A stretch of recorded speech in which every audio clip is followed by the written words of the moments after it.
예, 아까 저 여론조사에 내년에는 잘할 거다 이게 굉장히 높았죠, 상당히.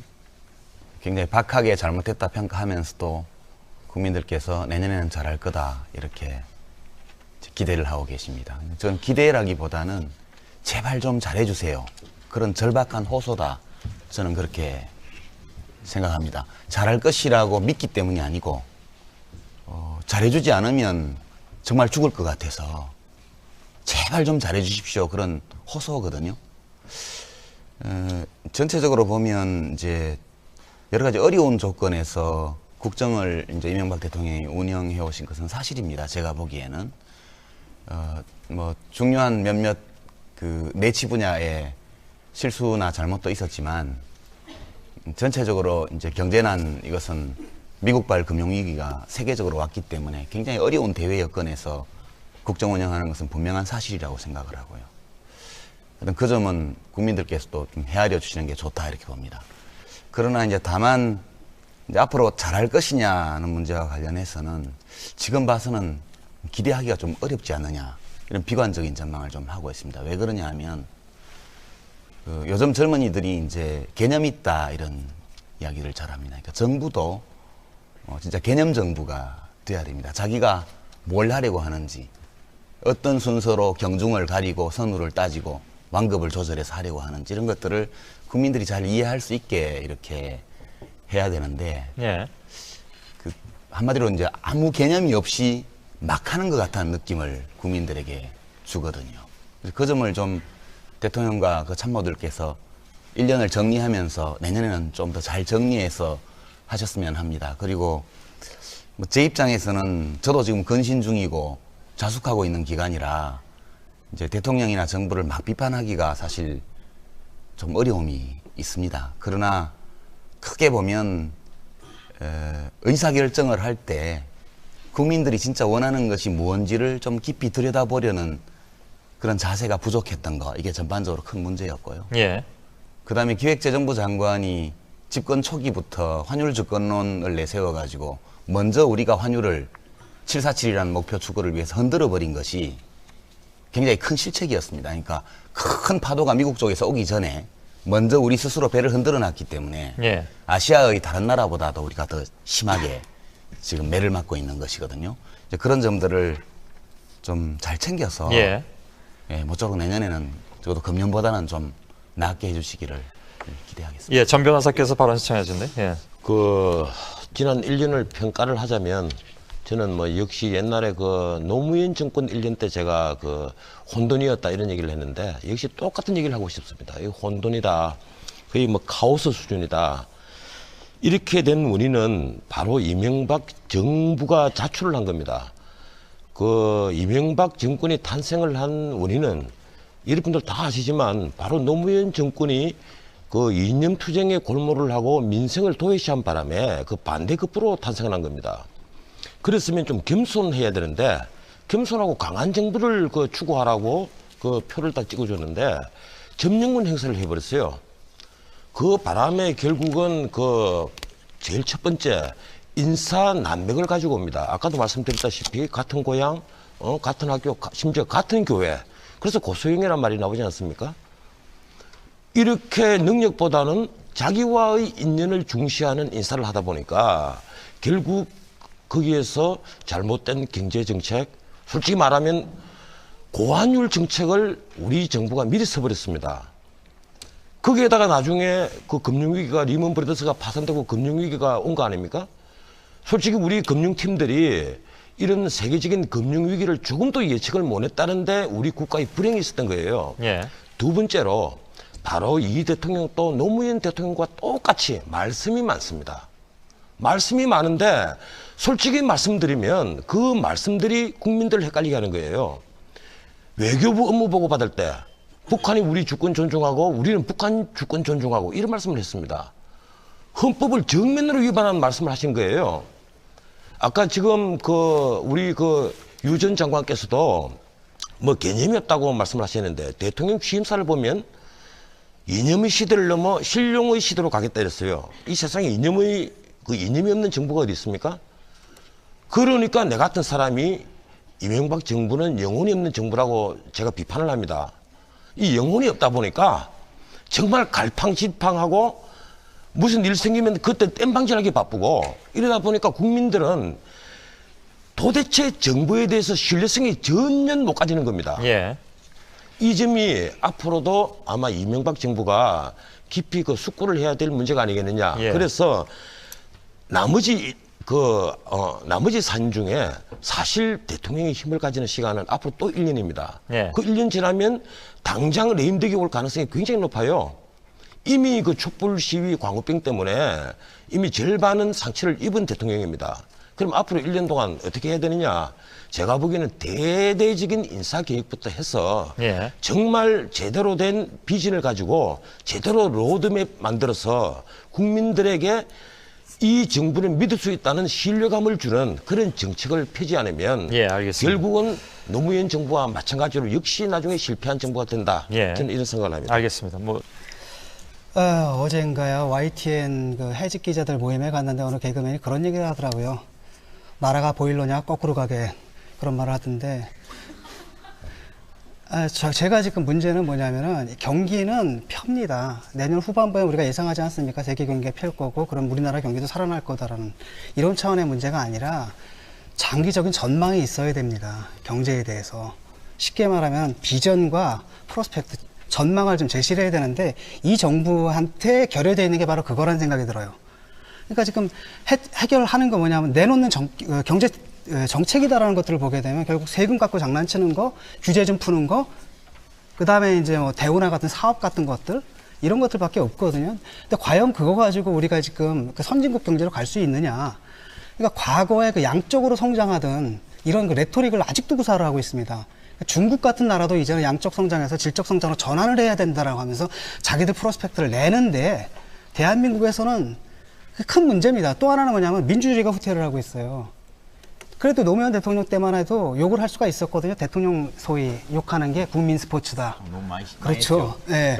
근데 지금은 뭐 경제 예측을 해도 바로 뭐가 들어옵니까? 사법 처리 이런 협박을 받거든요. 이런 분위기니까 자율성이 좀 살지 않는, 뭐랄까, 그 국민들의 그 자율성 같은 것들이 살지 않는 이런 분위기가 지금 광범위하게 지금 확산되고 있습니다. 예. 이 모든 것들이 반시대적이다라는 거죠. 미래 경제 그 패러다임이다라는 것은 자율적 경제 주체들이 좀 잘하게 하고 그것들이 누가 예측할 수 없는 뭐 어떤 그 총합적인 효과를 내야 되는데 예. 계획은 내 안에 있고 너희들은 움직여라 뭐 이거거든요. 나는 CEO고 너희들은 사원이다. 나는 두뇌고 너희들은 수족이다. 이런 건데 문제는 두뇌의 그 두뇌 속에 든 게 삽 한 자루밖에 없다라고 할 때 큰 문제가 발생한다는 겁니다. 지금 상황이 그거고요. 제가 중요한 것은 경기는 살아날 거라는 겁니다. 근데 문제는 뭐냐면 우리 한국 사람들이 지금 선진국 가자라고 하잖아요. 예. 그럼 선진국 가기 위해서 뭘 해야 될지 여기 무슨 진보가 따로 있고 보수가 따로 있습니까? 합의할 수 있는 건 합의하자라는 거죠. 제발 그런 전망들을 내고 예. 검증을 받고 사회적인 합의를 내고 거기에 따라서 가야지. 막연하게 그냥 하자. 그 대통령을 하자 하는 게 깜짝 쇼입니다. 맨날 강림의 쇼예요. 와가지고 뭐 어디 망년회장에 뭐 중소기업 그 사람들 모이는 망년회장에 나타나거나 아니면 갑자기 뭐 시장에 나타나거나 그래서 목도리 좀 주고 예. 배추 좀 사면은 그래서 경제가 산다면 얼마나 좋겠습니까? 그거는 정말 그 예. 사진 몇 장으로 경제를 살리겠다는 알겠습니다. 것은 굉장히 잘못된 생각이 이승환 변호사께 좀 이미 지금 여당을 대표해서 나와 계신데 참 어려우실 겁니다. 저희도 이제 국정운영에 참여를 해보면 마음먹은 대로 가는 것도 아니고 좋은 마음으로 해도 국민들이 늘 알아주시는 것도 아니고요. 그렇습니다. 국정이 원래. 근데 지금 말씀 들으면서 좀 걱정되는 게 있어서 한두 가지만 말씀드리면 이 여론조사 결과는 위안받을 만한 내용은 아닙니다. 제가 보기에는 굉장히 위험한 상황이고요. 국가적으로 지금 그 김대중 전 대통령이 며칠 전에 말씀하신 것처럼 3대 위기입니다. 안보 위기, 경제 위기, 그리고 민주주의 위기 세 개가 한꺼번에 와 있습니다. 이 위기를 극복해야 되는데 그러려면 이명박 대통령께서 처음으로 돌아가셔야 된다고 저는 봅니다. 왜냐하면 우리 국민들이 이명박 후보를 당선시킨 거는 정말 행복해지고 싶었기 때문에 그런 거거든요. 다른 거 하나도 안 보고 경제 살리기, 일자리 만들기 잘하겠다고 그래서 그거 하나 바라보고 믿고 표를 찍은 거거든요. 그러면 이거는 지난 10년간 있었던 국민의 정부나 참여정부가 했던 일을 다 엎으라는 얘기가 아닙니다. 그 두 정부가 국민의 마음에 꼭 들게는 못했지만 잘한 일도 있고 부족한 일도 있고 그랬거든요. 그럼 이제 잘했던 것들은 살려나가고 그 두 정부가 국민을 만족 못 시켰던 경제 살리기, 일자리 만들기를 더 잘하면 성공하는 정부가 됩니다. 근데 지금 경제 살리기는 마음대로 안 되고, 그리고 그 전 정부가 했던 것은 국민들에게 보탬이 되는지 도움이 되는지 따져보지도 않고 기분 나쁘다고 해서 막 뒤집어 엎는 식으로 지금 하고 있고요. 이게 첫 번째 문제입니다. 그러니까 위기가 왔을 때 온 가족이 다 힘을 모아야 되는 게 맞는데요. 모으려면 가장이 잘해야 됩니다. 밉다고 쥐어받고 밥 안 주고 밥그릇 빼들고 어디 가두고 이런 식으로 하지 않습니까 지금. 그러니까 이렇게 해서는 절대로 마음이 안 모인다. 그리고 이 국민 마음을 모이는 궁극적인 책임은 대통령한테 있다는 걸 무섭게 인식하셔야 되고요. 두 번째는 지금 일자리 만들기, 아까 여론조사도 보면 청년 실업, 일자리 이게 제일 큰 문제로, 큰 소망으로 나와 있습니다. 예. 이게 참 잘 안 되거든요. 지금 우리가 제조업 분야가 평소 취업자가 17%밖에 안 되고 건설업이 7%밖에 안 됩니다. 예. 농림업, 광업 다 합쳐도 30%고요. 나머지 70% 가까이가 전부 다 자영업하고 서비스업입니다. 정리 좀 부탁드릴게요. 예. 그러니까 여기서 일자리를 만들기, 서비스업 분야에서 일자리를 만들고 이 자영업 분야의 공급 과잉을 해소하기 위해서 중장기적, 단기적으로 어떤 정책을 지금까지 써왔고 무엇을 하면은 더 효과가 날지에 대해서 전 정부가 했던 것들을 면밀하게 검토를 해보셔야 돼요. 그래서 거기서 부족했던 것들을 더 채우고 잘못됐던 것들을 바로잡고 새로운 걸 하고 이렇게 하셔야지. 저 여론조사 보고 그래도 견딜만하다 이렇게 하시면 내년에 잘할 제 가능성이 말씀의 거의 취지는 없습니다. 그런 예. 취지는 나이 아니었고요. 드릴게요. 지금 예. 이제 전병헌 의원님께서 6대 49.7이라고 말씀하시니까 제가 거기에 대해서 변명을 하겠다고 그러면서 말씀을 드린 거였고 예. 아까 말씀드린 대목도 뭐 전 정부가 한 것은 전부 다 부정하겠다는 것이 아니라 저희의 국정 철학에 비추어 보아서 또 나라의 기본으로 봐서는 이것은 고쳐야 되겠다. 그런 부분을 고치다 보니까 이렇게 약간의 혼란이 왔었다. 이런 부분을 말씀드리고요. 예. 지금 유시민 전 장관님께서 말씀하신 부분은 저도 겸허하게 받아들이는 부분이 있습니다. 그리고 그렇게 해야 되는 부분도 있다고 생각을 하는데 아니, 위기 한 가지만 부분에 좀 있어서는 짚고 조금 갑시다. 동의하기 아니, 어려운 말씀하고 부분이 계시니까. 있습니다. 그때 위기를 말씀을 하셨는데 거기에 아까 뭐 민주주의 위기는 이미 말씀을 했고 그 안보 위기에 대해서 좀 하나만 좀 얘기를 하겠습니다. 예. 이 그 6.15 선언 마치고 김대중 대통령이 서울공항에 내렸을 때 국민들에게 뭐라고 말씀하시는지 아십니까? 이제 전쟁은 없다 이랬습니다.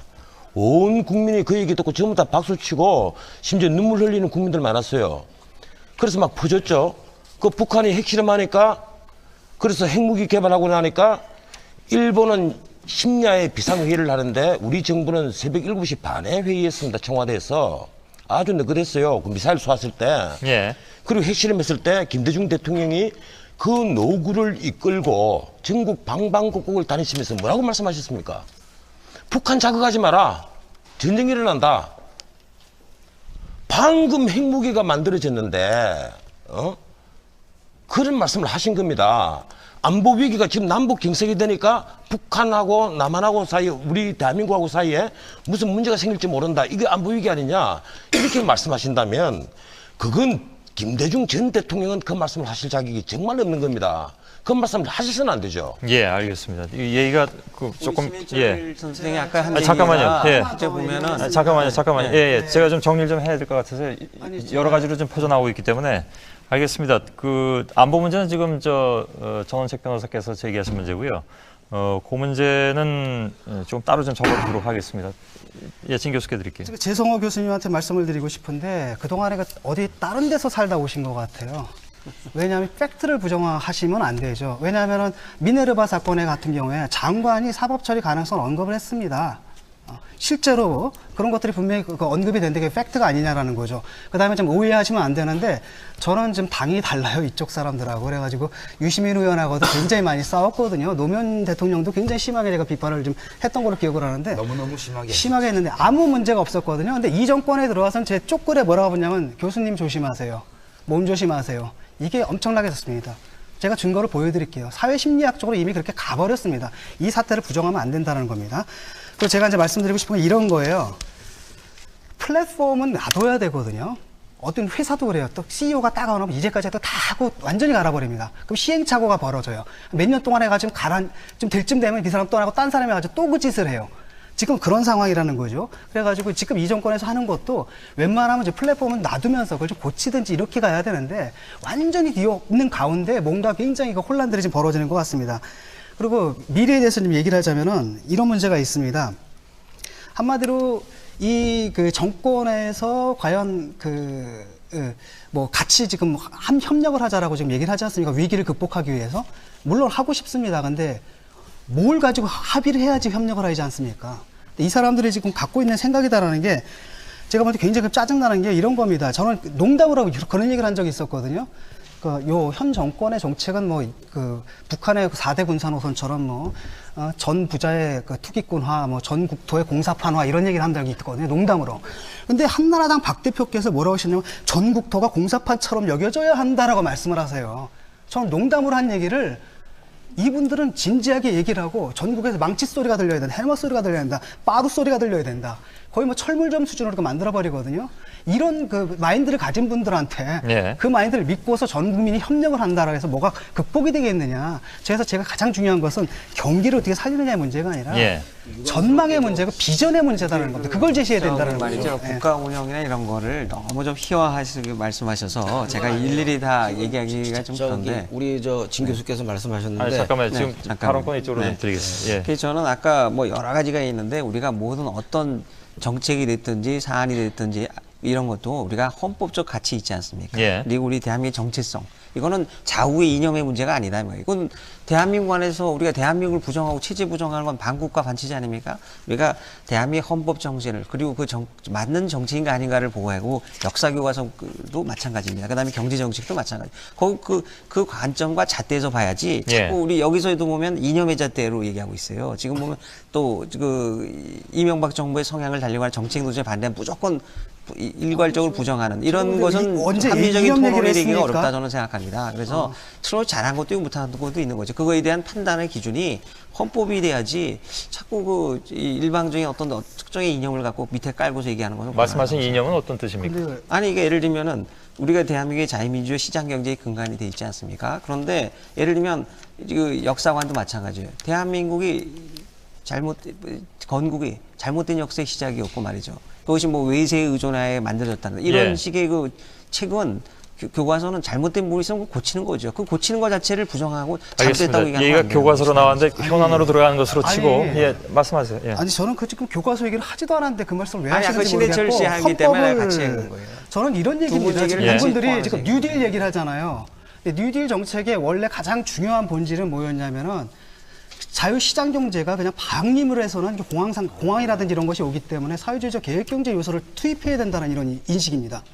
두 번째는 대부분의 정책이 사회복지를 강화하는 거고 거기서 고용을 창출하는 거거든요. 예. 그 다음에 부수적으로 하는 게 건설이었어요. 댐 건설 같은 거.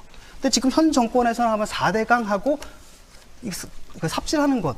이것만 딱 놓고 바로 뉴딜이라고 나와버린다라거든요. 이런 식의 경제 정책이다라는 것이 과연 신뢰를 줄 수 있냐라는 거죠. 이런 상식적으로 말도 안 되는 예. 멘트를 하는데 이런 다음에 이런 마인드를 갖고 이런 비전을 제시하면서 통합하자라고 했을 때 자꾸 이런 마인드, 과연 이런 마인드 하는 가능해요? 영역 좀 쓰지 맙시다. 근데 사실은 토론하는데 잘 납득이 안 돼서 얘기. 예. 사회복지에 예산을 투입해서 일자리가 창출되는 수준하고 SOC 건설에 그 예산을 투입해서 일자리가 창출되는 알겠습니다. 거하고는 예. 이미 많은 경제학자들이 자, 제가 좀 토론을 정리하면서 하고 들어가겠습니다.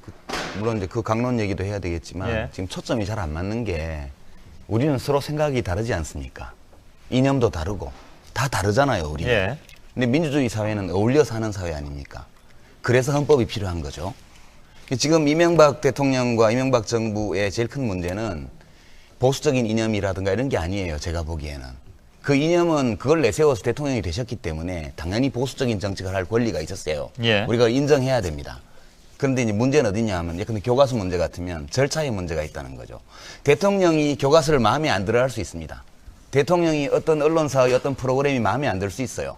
대통령이 어떤 야당이 마음에 안 들 수 있습니다. 또는 대통령이 어떤 지식인을 마음에 안 들어 할 수 있어요. 예. 자기와 생각이 다른 여러 주장을 하는 사람들. 그럴 때 대통령과 권력자들이 그 문제에 대해서 어떻게 대처해야 되느냐. 그건 다 인간이기 때문에 때리고 싶죠, 어떨 때는. 때려주고 싶죠. 너무 미우니까. 그래서 검찰을 동원하고 국정원을 동원하고 감사원을 동원을 이렇게 때리면 당장은 조용해지죠. 근데 그게 민주주의 위기입니다. 그러니까 우리가 이명박 대통령과 제가 교과서에 대한 이념과 생각이 다르다는 걸 제가 인정합니다. 그걸 고치고 싶으면 정상적인 절차를 거쳐서 대화를 하고 전문가들과 토론하고 이 절차를 거쳐야 돼요. 근데 그거 없이 지금 정부가 마구잡이로 하지 않습니까? 그러면 다음에 정권이 바뀌면 다음 정부는 또 그렇게 할 거 아니에요.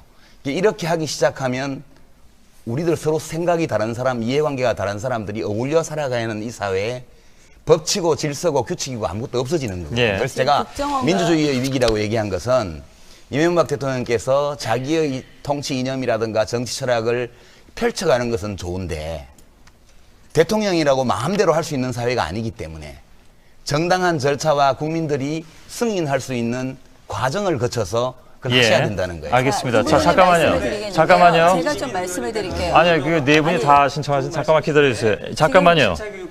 제 교수님, 제 교수. 있어서 웬만하면 다른 분들의 의견을 수용하고 제가 합리적으로 이렇게 가급적 말씀을 드리려고 하는데 오늘 말씀들 하시는 중에는 가끔은 근거 없이 이렇게 말씀하시는 부분이 있어서 제가 좀 말씀을 드리겠습니다.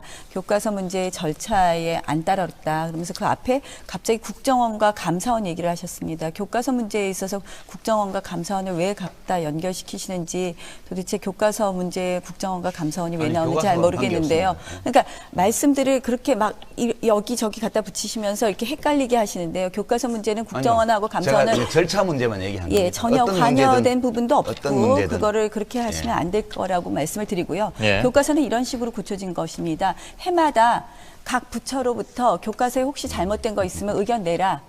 그래서 지금 금년 6월에 의견 다 받았습니다. 그거는 이명박 정부가 들어와서 새로 시작한 게 아니라 해마다 있었던 것이고 그 부처의 의견을 취합해서 그 부분에 있어서 권고 수정 의견을 갖다가 그 교과서 그 출판사에 다 보내고 그러한 절차에 따라서 한 것입니다. 이번 절차가 뭐 유독 이명박 정부가 새로 들어서서 새로 만든 절차가 아닙니다. 그 절차에 따라서 했다는 것을 말씀을 드리고요. 아까 또 뭐 방송 장악이니 이렇게 말씀을 하시는데 어떠한 부분이 어떠한 절차가 위배돼서 방송을 장악했다는 것인지 도대체 요새 우리가 무엇을 하기만 하면 예. 장악이라 그럽니다. 저희가 방송 KBS 방송 사장 바꾼 거 갖고선 얘기하시는 것 같은데요. 정현주 사장은 KBS 노조도 반대했던 사람입니다. 2년 전에 연임되었을 때 잘 아실 겁니다. 역주행해서 출근했습니다. 이번에 정현주 사장 여러 가지 잘못된 것으로 해임되었고 그리고 나서 저희가 방송 장악하려고 했으면 저희 사람을 심었겠죠. 그러나 KBS 출신의 사장, 최초의 KBS 출신의 사장이 임명되었습니다. 이러한 것을 왜 방송 장악이라고 하시는지. 예. 그리고 계속해서 여러 가지로 민주주의의 위기다. 강압적으로 한다. 사이버상의 어떤 자유가 보장되어야지 어떻게 이것을 갖다가 처벌하려고 하느냐. 저희는 처벌만 하는 것이 능사가 아니라는 걸 분명히 말씀을 드렸고요. 저는 이렇게 묻고 싶습니다. 사이버상의 표현의 자유 중요합니다. 그러나 표현의 자유가 욕설의 자유를 의미한다고 생각하지 않습니다. 표현의 자유라는 미명하에 침해되는 피해자의 인권을 왜 외면하시는지 묻고 싶습니다. 예. 우리가 이러한 것을 균형적으로 좀 보아서 이렇게 서로 합의를 이루어가면서 좀 앞으로 좀 토론을 진행하는 알겠습니다. 것이 좋지 사이버 않을까. 문제는 아까 책 변호사께 드릴게요. 아까 그 유 전 장관님께서 이게 뭐 정권이 바뀌니까 이제 근신한다 하면서 총체적인 문제를 지적을 하시는데 이 사실 우리 사회가 또 특히 그 중에서 우리 정치 사회를 보면서 저는 이게 미국의 마피아 같다 이런 생각을 합니다. 호사노스트라. 이 가족 안으로 가족끼리 이 마피아 아니냐. 이게 씨가 물고 중줄 못 쓰고 군총 안 든 대신에 미소를 머금으면서 악수를 하는 그런 마피아들 아니냐. 쉽게 말해서 조직으로 들어가면 패밀리가 되면 수천 개의 자리를 나누어 가집니다. 말이 공직 공모지 전부 다 낙하산 아닙니까? 노무현 정권, 지금 이명박 정권 다 마찬가지입니다. 그걸 부인해서는 안 됩니다. 그건 마피아죠. 그리고 배신하면 가차없이 처형하죠. 그 어느 정권이나 다 마찬가지였습니다. 조직이 망하면 드러나는 비리가 또 대추나무에 영 걸리듯이 드러납니다. 어떻습니까? 대통령 형님이 정권사 매각을 주선하고 돈을 받아먹고 대통령의 최대 후원자라는 분이 그 정권사 매각에 관련돼서 주식 투자를 해가지고 몇백억의 차익을 챙깁니다. 예. 이게 뒷배 봐주고 삥 뜯는 마피아하고 다 똑같은 구조예요. 이런 마피아 같은 정치 조직이니까 우리나라 정당마다 당이라는 게 붙습니다. 이 당자가 뭡니까? 무리당, 패거리당이에요. 이 패거리 정치를 아직까지도 계속하고 있다는 겁니다. 법과 원칙이 서지 못하고 정책으로 승부를 하지 못하고 이런 패거리를 지어서 패거리 정치를 하니까 예. 결국은 정권 잡으면 야 나도 여기 캠퍼스 일했는데 한 자리 다오 어떻게든지 찾아 들어갑니다. 장관급 안 되면 차관급, 차관급 안 되면 저쪽에 공기업 감사 자리라도 찾아 들어갑니다. 전부 다 몇 억씩 전부 다 연봉 다 받아요. 이래서 정권 마치면 또 그 자리 버티는 사람도 있고 알겠습니다. 진작 사표 쓰는 사람도 있고 예. 이게 마피아가 아니고 뭡니까? 이제 법과 원칙을 진짜 세울 때인데 예. 과연 이명박 정부가 앞으로 남은 기간 안에 이걸 할 수 있겠느냐? 알겠습니다. 저는 회의합니다. 유신 때 고등학교를 다녔는데 저희 유신 교과서로 다 공부했습니다. 그런데도 좌익이 됐거든요. 공안기관에서 저를 좌익이라 그랬으니까. 그러니까 이렇습니다. 좌익 교과서를 읽어서 좌익이 되는 게 아니고 우익이라고 주장하는 사람들이 나쁜 짓을 너무 많이 했기 때문에 젊은 학생들이 그 반대로 가서 좌파가 많이 생긴 거거든요.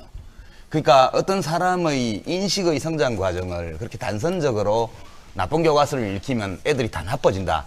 이게 극우적인 사고방식이거든요. 전체주의 사고방식. 이런 게 민주주의와 양립할 수 없는 극단주의입니다. 그러니까 제가 계속 절차 문제를 말씀드리는 거는 이런 것이죠. 그러니까 세상에는 다 내 마음에 안 드는 게 많습니다. 누구에게나. 그죠? 근데 권력 가진 사람이 내 마음에 안 드는 거를 자기 마음대로 하기 시작하면 그게 독재가 되거든요. 그러니까 저는 이제 뭐 진중권 선생은 저한테 좌파가 아니라고 하는데 저는 조금 좌파라고 생각해요, 제가. 근데 굉장히 겁나거든요. 왜냐하면 글 한 줄 잘못 쓰고 뭐 이렇게 책 뭐 하나 이상한 거 잘못 읽으면 지금도 잡혀갑니다. 지금도 그런 문제 가지고 구속영장 청구하고요.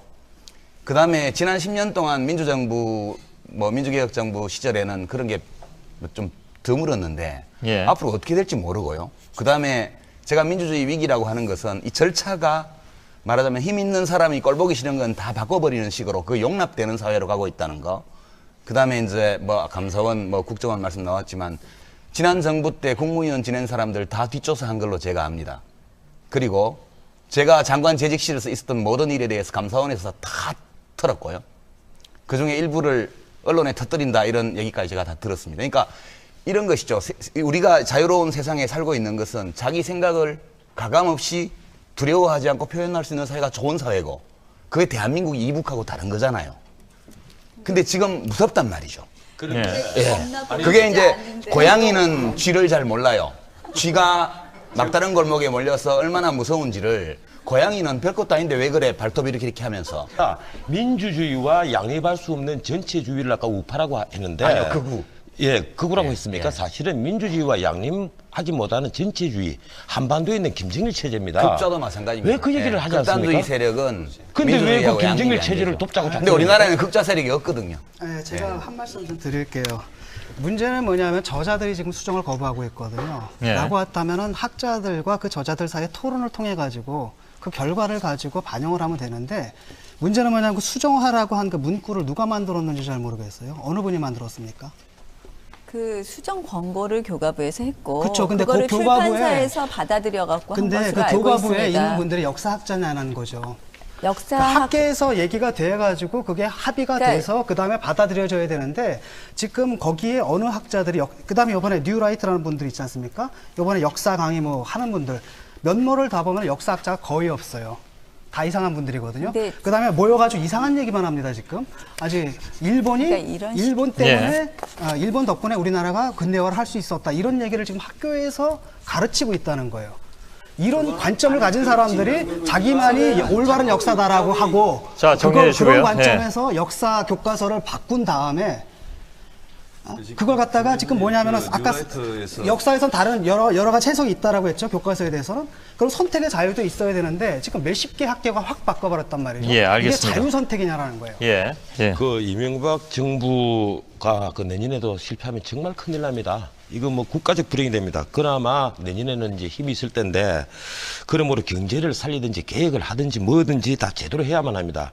무엇보다도 그 일자리를 늘려야 되는데 제 생각은 그렇습니다. 우선은 정부 재정으로 지금은 SOC 건설에 나설 수밖에 없지 않겠느냐.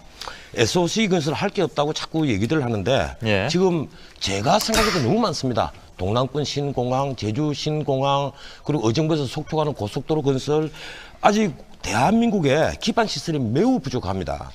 그래서 솔직히 말씀드리면 대운하에 매달릴 시간 없습니다. 대운하 빨리 포기하시고 정말 대우나 소리 절대 안 나오도록 하시고 일자리 만들 SOC 건설 얼마든지 많습니다. 또 중요한 것이 미국 언젠가는 떠납니다.